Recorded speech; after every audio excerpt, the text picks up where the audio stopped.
오늘 말씀은 16절 후반절 말씀입니다. 원수된 것을 십자가로 소멸하시고, 원수된 거, 여기서 원수된 것은 무엇일까요? 이에 해당하는 헬라어의 뜻은 증오하다라는 뜻을 갖고 있습니다. 증오는 단순히 미워함을 넘어 적극적으로 맞서 대응하는 것이죠. 싸우자는 것입니다. 부셔버리겠다, 그런 것이죠. 끝까지 복수할 거야, 이런 겁니다. 이것이 원수된 관계입니다. 이것이 증오입니다. 이와 같은 증오는 누구를 향한 증오일까요? 네, 바로 창조주 하나님에 대한 증오입니다. 여러분, 우리는 어쩌다 하나님에 대한 증오를 갖고 태어날까요? 성경은 말씀합니다. 시편 51편 5절. 내가 죄악 중에서 출생하였으며 어머니가 죄 중에서 나를 잉태하였나이다. 그렇죠. 시편 기자의 증언처럼 우리는 죄 중에서 창조되고 죄악 중에 출생합니다. 이와 같은 까닭에 사람은 태어날 때부터 하나님에 대해 나쁜 마음, 미워하는 마음을 갖고 태어나며 하나님에 대해 따뜻한 마음이나 좋은 마음을 갖고 있진 않아요. 사람이요, 상대방을 미워한다는 것은 그 사람에 대해 어느 정도는 관심이 있다는 뜻이긴 해요. 신경 쓰인다는 것이죠. 그냥 모른 척하고 싶은데 자꾸 마음에 걸려 그것이 잘 안 된다는 뜻이죠. 그래서 그런 관심이 표출되는데 그것이 긍정적인 감정이면 좋아하는 것이고 그것이 부정적인 감정이면 싫어하는 거죠. 이와 같은 이유로 내가 어떤 사람에게 신경 쓰인다. 그런데 그 신경이 좋은 감정이다. 그러면 그것이 따뜻함, 좋아함, 친절함으로 나타날 것이고 반대로 그것이 나쁜 감정이면 싫어함, 미워함, 불친절함으로 나타나되 여기서 더 나아가면 증오로 나타날 것입니다. 그런데 이와 정반대편의 감정이 있죠. 그것은 바로 무관심이에요. 무관심은 상대방이 무엇을 하든 전혀 신경 1도 쓰이지 않는다 하는 거죠. 이를 볼 때 이 세상에는 좁게 보면 두 종류의 사람들이 있고 넓게 보면 세 종류의 사람들이 있는 것 같아요. 먼저 좁게 생각해 보면 하나님을 좋아하는 사람들과 하나님을 안 좋아하는 사람들, 또 넓게 보면 하나님을 좋아하는 사람과 하나님을 안 좋아하는 사람과 그리고 하나님에 대해 전혀 관심도 없는 무관심한 사람들이 있죠. 이와 같은 까닭에 사도 바울은 그의 로마서 서신에서 그들을 이렇게 표현했어요. 로마서 1장 28절. 그들이 마음에 하나님 두기를 싫어하며 그들이 마음에 하나님 두기를 싫어하며 이렇듯 사람은요, 태어나면서부터 하나님에 대해 좋은 마음을 갖고 태어나진 않아요. 왜냐하면 사람이 태어나면서부터 하나님과 단절된 상태, 곧 원수된 상태로 태어나기 때문이죠. 이것이 바로 원수된 상태입니다. 이것이 바로 증오의 관계입니다. 혹자는 말합니다. 갓 태어난 아기가 뭔 죄가 있어요? 갓 태어난 아기가 뭔 죄가 있나요? 네, 맞습니다. 갓 태어난 아기가 무슨 죄가 있겠어요? 그 아기는 태어난 죄밖에 없죠. 그러나 아무리 죄가 없어 보이는 갓 태어난 아기도 창조주 하나님과 단절된 상태로 태어났기에 그는 태어나면서부터 죄인이 되는 거예요. 이것은 어디 갓난 아기에게만 해당되는 사항일까요? 아닙니다.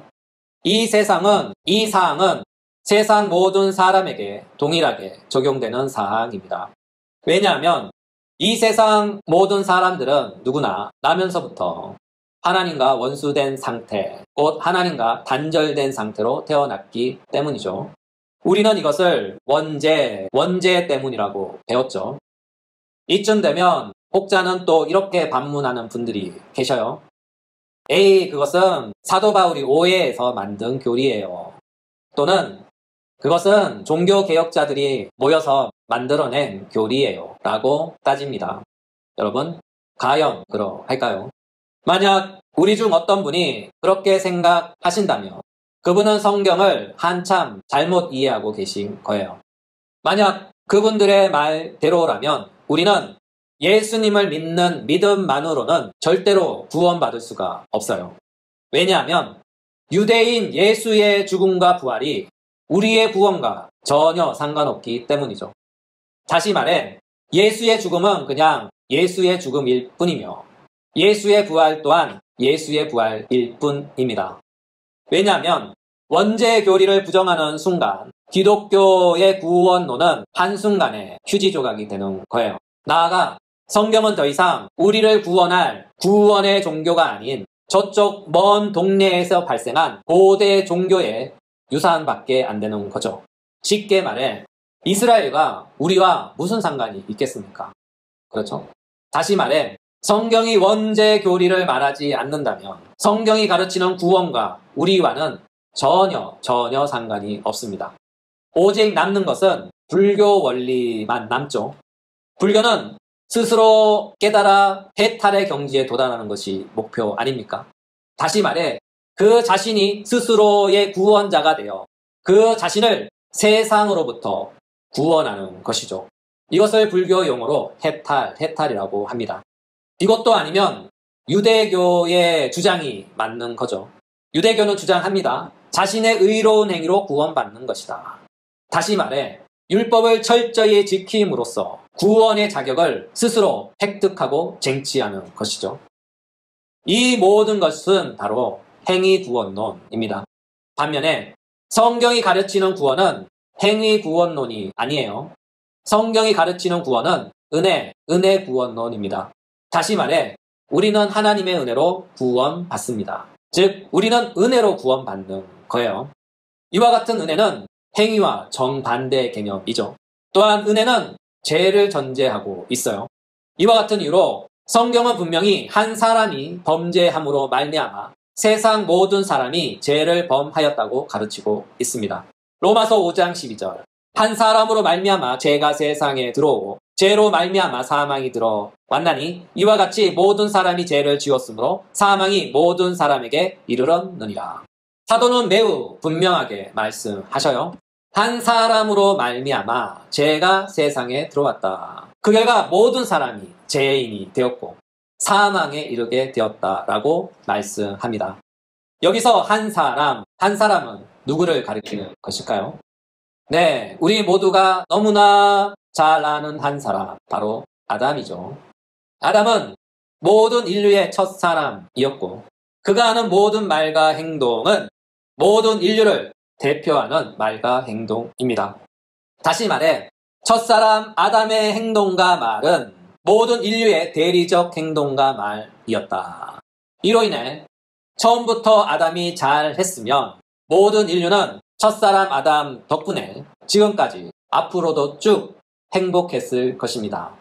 그러나 첫사람 아담이 처음부터 잘못했기 때문에 모든 인류는 첫 단추를 잘못 끼운 것처럼 지금까지 그리고 앞으로도 쭉 불행합니다. 이 모든 것이 한 사람이 갖는 대표성, 대리성입니다.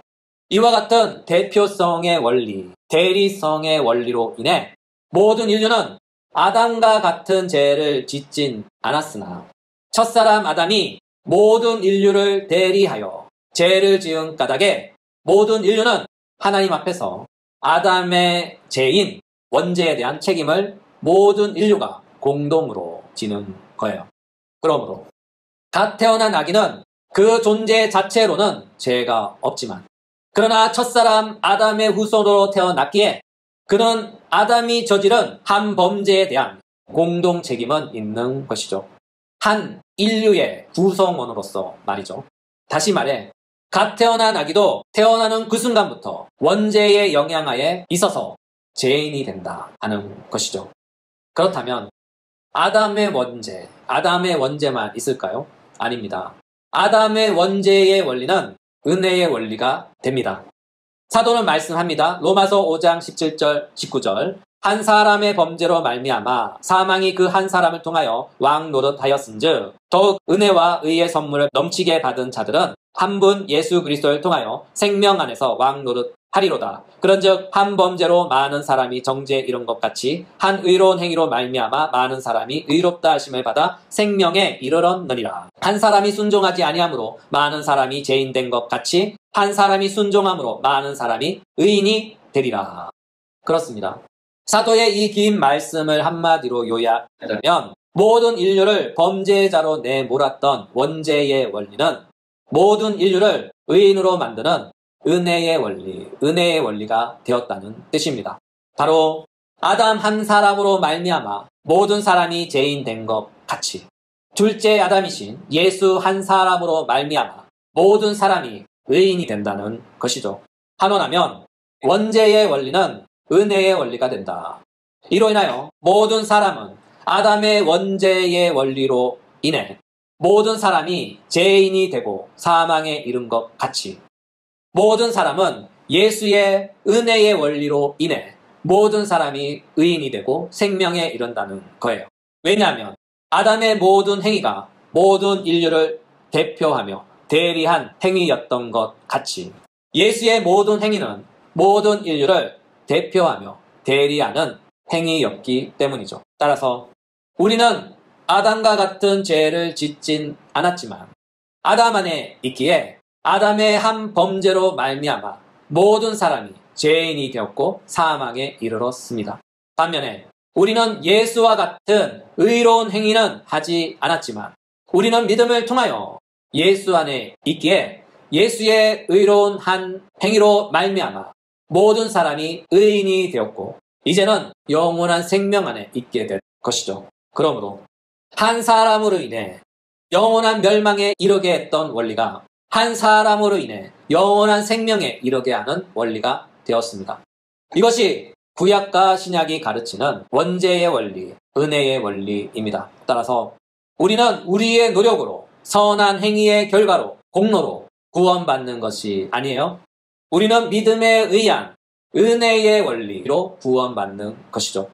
우리는 예수님과 똑같은 고난과 순종을 행하진 않았으나 믿음을 통하여 예수 안에 있게 되었고 그 결과 그분의 고난과 순종은 예수 안에 있는 우리 곧 나의 고난이 되고 나의 순종이 됩니다. 더욱이 우리는 예수님과 똑같은 십자가의 죽음과 무덤에서의 부활을 경험하진 않았으나 우리는 믿음을 통하여 그분 안에 있기에 그분의 십자가의 죽음은 나의 죽음이 되고 그분의 무덤에서의 부활은 바로 나의 부활이 되는 거예요. 그러므로 기독교의 은혜의 교리를 인정하는 것은 기독교의 원죄의 교리를 인정하는 것입니다. 다시 말해 우리는 은혜의 원리로 구원받아 의인이 되었듯이 우리는 원죄의 원리로 인해 죄인이 되었던 것이죠. 요점은 우리는 예수님과 똑같은 순종, 똑같은 의로운 행위를 하진 않았지만 그를 믿는 믿음으로 그 믿음을 통하여 그분의 순종과 그분의 의로운 행위가 나의 것으로 간주됩니다. 이것은 원죄 교리 안에 흐르는 원리가 은혜의 교리 안에 흐르는 원리와 동일하기 때문이죠. 사실이 이와 같기에 아담의 범죄와 나의 범죄가 무슨 상관이냐라고 말하지 마세요. 이 말을 바꾸어 말하면 예수님의 순종과 나의 순종이 무슨 상관이 있느냐 하는 이 말과 똑같은 말이 됩니다. 이와 같은 까닭에 우리가 예수를 믿음으로 구원받는다는 것을 믿는다면 아담의 한 범죄로 인해 모든 인류가 죄인이 되었다는 사실도 함께 믿어야 합니다. 이 모든 것을 한마디로 요약하면 기독교는 행위로 구원받는 것이 아니라 은혜로 구원받습니다. 이 사실을 꼭 기억하시기 바랍니다. 그리고 우리가 은혜로 받은 구원은 다시 빼앗기거나 소멸되거나 취소되지 않습니다. 왜냐하면 하나님은 우리의 원수된 것을 소멸하셨기 때문이죠. 사도는 말씀합니다. 원수된 것을 십자가로 소멸하시고 특히 본문에서 소멸하다를 주목해 보셔요. 이에 해당하는 헬라어는 아포크테이나스입니다. 이 단어의 뜻은 전멸시키다라는 뜻이죠. 다시 말해 우리와 원수된 것을 하나님께서 전멸시키셨다. 쉽게 말해서 삭제하셨다. 이런 뜻이죠. 그냥 흔적도 없이 없애버린 거예요. 그렇죠? 하나님께서 십자가를 통하여 우리와 원수된 것을 모조리 싹 모아 흔적도 없이 없애버렸습니다. 이와 같은 사실로 인하여 예수님의 십자가 이후 우리는 하나님과 원수될 수 있는 그 모든 것들이 깨끗이 흔적도 없이 사라진 거예요. 이와 같은 이유로 하나님의 은혜로 구원받은 사람은 이제 그 옛날의 상태로 다시 돌아가고 싶어도 절대로 되돌아갈 수 없다는 거예요. 왜냐하면 돌아갈 고향이 비빌 언덕이 사라졌기 때문이죠. 왜냐하면 하나님은 우리에게 있어 원수될 만한 그 모든 것들을 십자가로 깨끗이 소멸시켰기 때문이죠. 참고로 이 소멸시킨 것 가운데는 우리의 과거, 우리의 현재, 우리의 모든 미래까지 다 포함된다는 뜻입니다. 오늘의 말씀을 마무리합니다. 세상에는 이런 말이 있어요. 아이들에게 물고기를 주지 말고 물고기를 잡는 방법 알려줘라. 오늘 말씀이 그래요. 우리가 구원의 이해에 있어서 예수 믿으면 구원받습니다 하는 것은 너무나 자명한 진리처럼 당연하게 우리가 수납합니다. 그런데요, 사실상 이 안에 흐르는 구원받는 원리가 있어요. 그것이 바로 그 원리를 설명하고 구성하는 것이 바로 원죄의 원리와 은혜의 원리입니다. 죄의 원리와 은혜의 원리 안에 작동하는 가장 큰 핵심 개념은, 요소는 바로 대표성의 원리와 대리성의 원리입니다. 한 사람이 전체를 대표하고 한 사람이 전체를 대리합니다. 이것은 또한 언약의 원리이기도 하죠. 우리는 이와 같은 대표성의 원리, 대리성의 원리, 언약의 원리에 따라 모든 인류가 한 사람으로 말미암아 죄인이 되기도 하고, 이 세상의 모든 사람들이 한 사람으로 인하여 의인이 되기도 합니다. 이와 같은 원리가 바로 구원의 원리, 구원 안에서 작동하고 있는 원리죠. 사람이 어떻게 죄인이 되었는가, 그리고 사람이 어떻게 의인이 되었는가, 누군가 묻는다면 우리의 대답은 이것입니다. 바로 원죄의 원리로 인하여 죄인이 되었고, 또한 은혜의 원리로 인하여 의인이 되었다. 사도 바울은 말씀합니다. 한 사람으로 말미암아 죄가 세상에 들어오고 이와 같이 모든 사람이 죄를 지었으므로 사망이 모든 사람에게 이르렀느니라. 그러나 한 의로운 행위로 말미암아 많은 사람이 의롭다 하심을 받아 생명에 이르렀느니라. 이번 한 주도 살아가면서 원죄의 원리에 따라 죄인이 되었던 우리가 은혜의 원리에 의하여 구원받고 하나님의 자녀가 된 이 사실을 기억하고 하나님의 은혜의 백성으로 기뻐하며 감사하며 한 주를 넉넉히 승리하시는 믿음의 신실한 종들, 하나님의 백성들 되시길 예수님의 이름으로 축복합니다.